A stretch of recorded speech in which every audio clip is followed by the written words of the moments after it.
This is interesting. Members of the business, property and investment sectors say, listen to this, a 24-hour workday in Joburg can create endless opportunities for efficiency, growth and employment. But don't get a fright. I don't think it means that the idea is for all of us to work 24 hours a day. Let's find out what it actually means. Vuyiswa Ramokgopa, chairperson of the National Property Practitioners Council, joining us. Hello to you, Vuyiswa. Good to have you on ENCA. So I imagine we're talking actually about a nighttime economy. Have I got the read on this correct?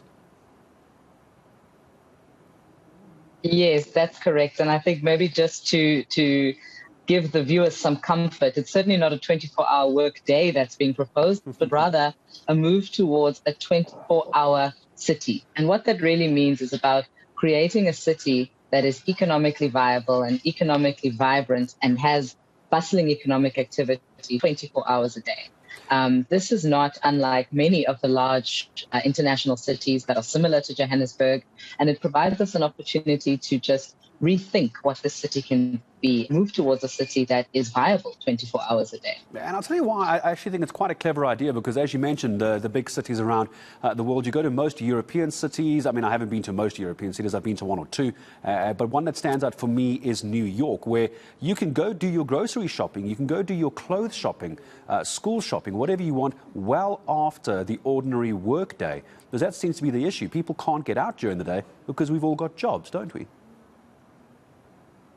Yes, and I mean, I think we can't escape the fact that this is the situation we find ourselves in also by design. You know, Johannesburg historically was a migrant city and was characterized by migrant labor, was characterized by spatial design patterns that supported that former economy.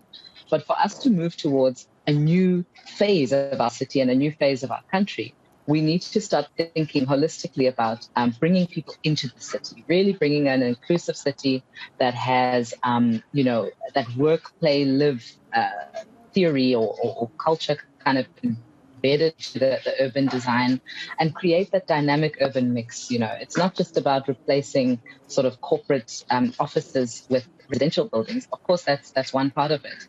But it's really about thinking around multi-use buildings and multi-income development. We have schools, social activities, cultural activities, retail, like you've just said, shopping, all times of day, because people sort of retreat to their houses at the end of the workday. They want to go out, they want to eat out, they want to go to plays, they want to go to museums, they want to shop perhaps, and we need to be able to cater to that. And in doing that, we actually create far more hours of economic activity for our city.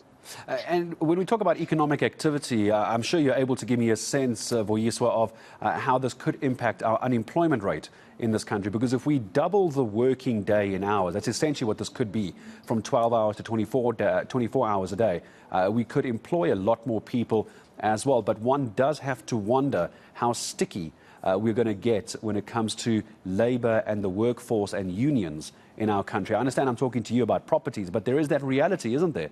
It's not as easy as just flipping a switch and we have 24 hours of people working all day.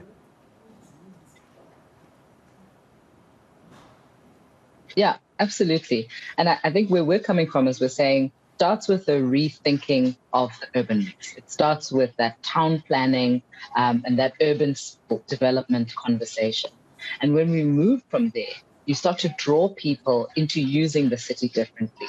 And then, indeed, as you've mentioned, a number of other stakeholders will be put around the table. The transport industry, for one, would play a critical role because we need to be able to move people around, get them in and out of the city and around the city. You've mentioned, labor to reevaluate, how that works and how that impacts our current labor regulations. And of course, we have already industries that work in shifts. So it's not completely unfathomable. It's really just about starting from the baseline. And the baseline is saying, how do we create much more inclusive cities, much more functional cities? And it's about getting those basics right. We need cities that are clean, that are serviced and well-resourced. You know, instead of going and investing in brand new infrastructure everywhere, let's leverage the infrastructure that we have already in our cities, but reuse buildings more efficiently. We have so many buildings that are sitting right now empty. Why are we not using them to actually meet the needs of our society? And as you've said, we also have the issue of unemployment, very critical. And this would give us an opportunity indeed to employ more people, to bring them into the mix, bring them into the city, and allow them to work and play within close proximity to each other, which is currently not the situation. We know that most people have to travel distances to get to where they work. And that is in itself a hindrance to employment, and it deepens unemployment. Just the cost of being employed is very high in this country. So for us to start to address those things, we have to start to address how our cities are built and the types of economy that our city supports. And of course, the 24-hour city would be, the golden egg that we'd be looking. Vuyiswa, I'm afraid I might be starting to lose the connection to you. I'm going to try one last question and I'll leave it there as well. It's a great idea. I think a lot of businesses would be open to this. There's a lot of red tape I'm sure we'll have to get through.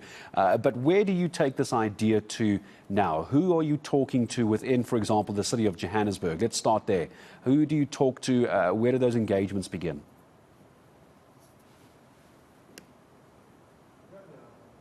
Well, fortunately, we've already started with, the MMC for finance, and this is where this proposal was initially tabled. But it certainly would involve other players, the economic development units, human settlements, and other agencies that are involved in the delivery of housing, and of course the infrastructure development units, because I think they also play a critical role. So I think it's there's a sort of a medium-term view on this. It's not something that happens overnight, but we have already started those discussions with the city of Joburg. And we're quite excited to see that there's a receptiveness to thinking differently about the city and bringing all those role players around the table to make it work. So we're looking forward to that. And so we're certainly going to follow up with that as well. I personally think it's a great idea. 24-hour working days in the city of Johannesburg. Imagine what a nighttime economy could do for unemployment and the economy. Start in Joburg, and who knows where it could go from there. Always good to have Vuyiswa Ramokgopa, chairperson of the National Property Practitioners Council. Are you a business owner? Would you go 24 hours if you could? Would it actually work? Imagine if you had that expansion and you were able to do it. How viable would it be for you? Maybe there's a question we can unpack.